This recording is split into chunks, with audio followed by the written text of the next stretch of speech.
Seiring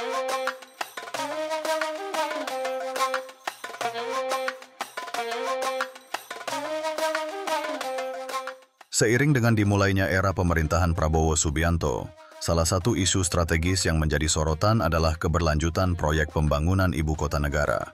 Proyek ambisius yang digagas Presiden Jokowi ini menghadapi tantangan berat, terutama dalam hal pendanaan dan kepercayaan publik. Anggaran negara untuk proyek ini diperkirakan akan habis pada tahun 2025, sementara janji investasi dari sektor swasta masih sangat minim. Sejak awal pemerintah telah menetapkan bahwa hanya 20% dari total kebutuhan dana proyek IKN akan menggunakan anggaran pendapatan dan belanja negara, APBN. Dari total 93 triliun yang direncanakan, era Jokowi telah menggunakan 72 triliun, menyisakan 20 triliun untuk pemerintahan berikutnya. Dengan infrastruktur dasar yang belum sepenuhnya rampung, pemerintahan Prabowo harus menghadapi dilema strategis.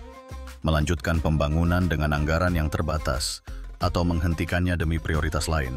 Pemerintahan Jokowi sebelumnya mengklaim bahwa proyek IKN telah menarik komitmen investasi sebesar 56,2 triliun. Namun, realisasi di lapangan menunjukkan sebaliknya.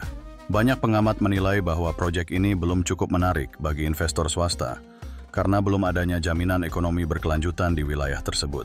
Menurut ekonom Tauhid Ahmad dari Indef, sektor swasta enggan berinvestasi dalam infrastruktur karena proyek semacam ini memerlukan jaminan ekonomi jangka panjang yang sulit dipenuhi tanpa populasi yang signifikan. Situasi ini semakin diperburuk dengan munculnya isu bahwa beberapa klaim sukses pemerintahan Jokowi, termasuk dalam hal investasi di IKN, hanya retorika. Nama Aguan, pengusaha besar yang dikenal dekat dengan pemerintahan Jokowi, sempat disebut-sebut dalam kaitannya dengan proyek-proyek besar, termasuk IKN. Namun dugaan bahwa banyak janji investasi hanya sekadar angka di atas kertas menimbulkan keraguan baru di kalangan publik. Prabowo Subianto, yang sebelumnya dikenal dengan gaya populisnya, menghadapi tugas berat dalam menjaga keberlanjutan proyek ini. Dengan anggaran yang terbatas, kemungkinan besar pemerintahannya akan mengurangi alokasi dana untuk IKN demi mendanai program-program sosial yang menjadi janji kampanye, seperti subsidi pangan dan pendidikan. Beberapa sumber menyebutkan bahwa Prabowo mungkin mengambil pendekatan berbeda dibandingkan Jokowi, seperti menggandeng lebih banyak mitra internasional untuk mendanai proyek ini. Namun ini pun tidak lepas dari tantangan geopolitik dan ekonomi global yang bergejolak.